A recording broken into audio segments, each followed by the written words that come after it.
Bismillahirrahmanirrahim. Assalamualaikum warahmatullahi wabarakatuh. Halo everybody, bertemu lagi dengan saya Yudi Guntara untuk membahas masalah fisika teknik. Nah, apa yang akan kita pelajari pada video kali ini? Sudah menginjak course 8 ya, tidak terasa. Jadi, yang pertama adalah kita ingin menggali tentang pemahaman konsep dari gaya sentripetal. Kemudian yang kedua, memahami besaran-besaran pada gerak melingkar. Oke, mudah-mudahan kita masih tetap semangat untuk bisa menggali ilmu tentang fisika teknik ini. Nah, supaya kita punya gambaran apa yang akan kita pelajari, saya di sini coba untuk menampilkan sebuah persepsi. Nah, di sini ada sebuah mobil yang sedang bergerak mengelilingi sebuah bundaran. Terus yang kedua, ada satelit yaitu bulan mengelilingi bumi. Nah, ada sebuah pertanyaan, mengapa sih objek tersebut tidak keluar dari lintasan? Maksudnya, pada gambar yang pertama kok mobil ini ketika bergerak memutari si bundaran tersebut tidak melenceng ke pinggir. Dan begitu pun dengan keadaan si bumi ini. Kenapa bulan mengelilingi bumi tetapi bulan itu tidak mau menjauh gitu? Atau lintasannya itu keluar dari lintasan berbentuk lingkarannya. Nah, jadi untuk menjawab pertanyaan tersebut, sebetulnya itu berkaitan dengan konsep. Nah, ini konsep dari gaya sentripetal. Apa itu gaya sentripetal? Jadi kalau kita bayangkan tadi gambarnya, jadi seakan-akan kenapa sih mobil tersebut tidak keluar dari lintasannya? Kemudian bulan tidak keluar dari lintasannya, jadi seakan-akan ada yang menarik ke tengah gitu ya. Seperti ketika kita ada bola, ada beban, kemudian kita tali menggunakan sebuah tali, terus kita putar-putar. Nah, si bola tersebut kan tidak keluar ya dari lintasannya, atau tidak lepas dari tangan kita. Artinya, jadi seakan-akan ada yang menarik. Nah, yang menarik inilah yang disebut sebagai gaya sentripetal. Nah, persamaannya, jadi ini memenuhi hukum 2 Newton, di mana sigma F sama dengan M kali A. Tetapi A-nya di sini adalah A sentripetal. Nah, A sentripetal ini sama dengan M V kuadrat per R. Jadi kalau misalkan kita lihat dari sisi mobil yang sedang melaju dengan gerakannya linear atau lurus, kecepatannya linear, bisa kita hitung gaya sentripetalnya berapa, dimana di sini adalah P kuadrat per R. Atau kalau misalkan kita melihat dari sisi gerak rotasinya atau gerak melingkarnya, kita membutuhkan suatu besaran baru, yaitu omega. Nah, di omega di sini adalah kecepatan sudut namanya. Sebetulnya ini bisa kita ekuivalensikan ya, artinya kita bisa mencari hubungan antara gerak linear dengan gerak rotasi. Nah, di sini sama aja dengan M kali omega kuadrat R. Nah, ini yang akan kita pelajari nanti ya. Ini hanya sebatas untuk memahami terlebih dahulu dari gaya sentripetal. Nah, ini jadi ibaratnya tadi bisa dibayangkan seperti kita memutar sebuah beban yang ditali dengan atau diikat dengan tali. Terus kita di tengahnya di porosnya itu diputar-putar. Nah, jadi kegiatan tadi seperti mobil dan bulan itu sama seperti ini. Seakan-akan ada yang menarik ke tengah arahnya. Nah, gaya sentripetal itu satuannya adalah Newton, kemudian massa objek itu adalah kilogram, percepatan sentripetal itu meter per sekon kuadrat, kecepatan linear itu adalah meter per sekon, kemudian radius objek terhadap pusat lingkaran itu meter, dan kecepatan sudut objek itu adalah radian per sekon. Oke, setelah memahami mengenai apa itu gaya sentripetal, kemudian besaran-besaran yang terlibat untuk menghitung gaya sentripetal tersebut, mari kita coba aplikasinya pada persoalan tentunya ya. Nah, di sini ada sebuah contoh soal.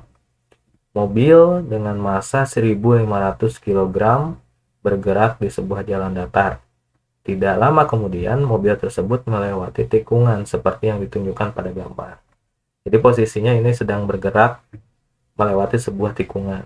Jika radius jalan adalah 35 meter, artinya dari si mobil ini ke titik pusat lingkarannya ya, artinya lengkungannya 35 meter. Kemudian koefisien gesekan antara ban dan jalan itu sebesar 0,523.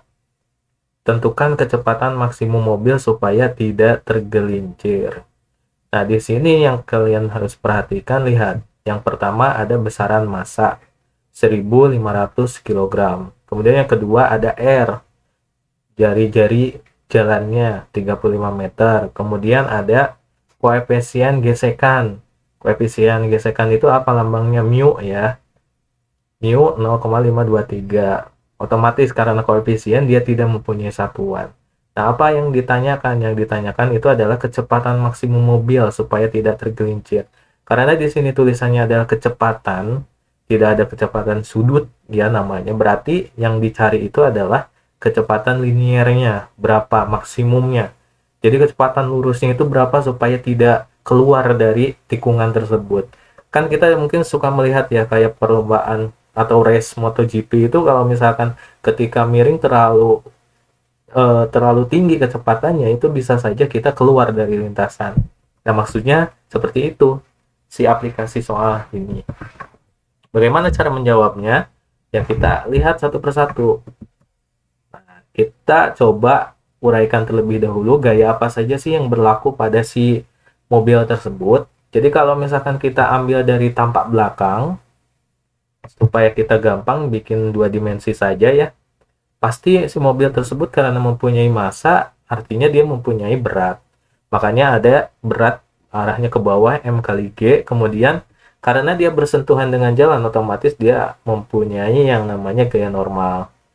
Kemudian ketika dia berbelok, ada terjadi gesekan antara si ban dengan si aspalnya. Ingat ya, ketika kita mau menikung itu kalau kecepatan tinggi kan seolah-olah kita tuh mau bergeraknya keluar. Artinya gesekannya itu pasti bergerak ke arah yang berlawanan. Artinya menuju ke lingkarannya, ke pusat tikungan gitu loh.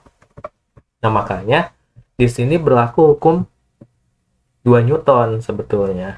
Nah, di mana sebetulnya yang menarik ke arah tengah itu adalah gaya geseknya. Maka gaya gesek ini bisa dianggap sebagai gaya sentripetalnya.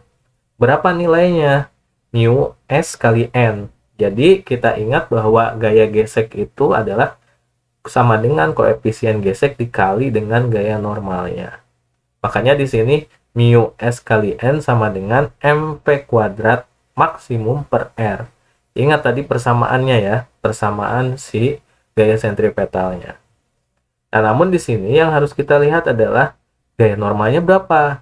Coba kita lihat di sini, apakah terjadi gerakan antara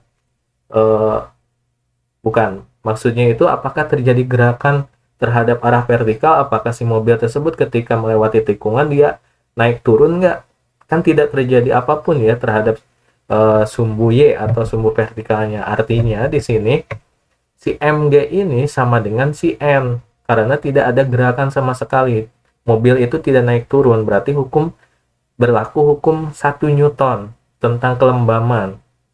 Jadi N kita ambil yang ke atas itu positif, yang ke bawah negatif. N min Mg sama dengan 0, di mana N itu sama dengan Mg-nya. Nah, dari sini kita peroleh si persamaan ini, mu S kali N itu sama dengan MP kuadrat maksimum per R. Kita utak-atik si persamaan tersebut supaya jadi Vmax sama dengan. Nah, karena Vmax sama dengan, akhirnya setelah dipindah-pindah ketemulah persamaan ini. Atau bisa kita juga sederhanakan persamaan tersebut menjadi akar mu S kali G kali R.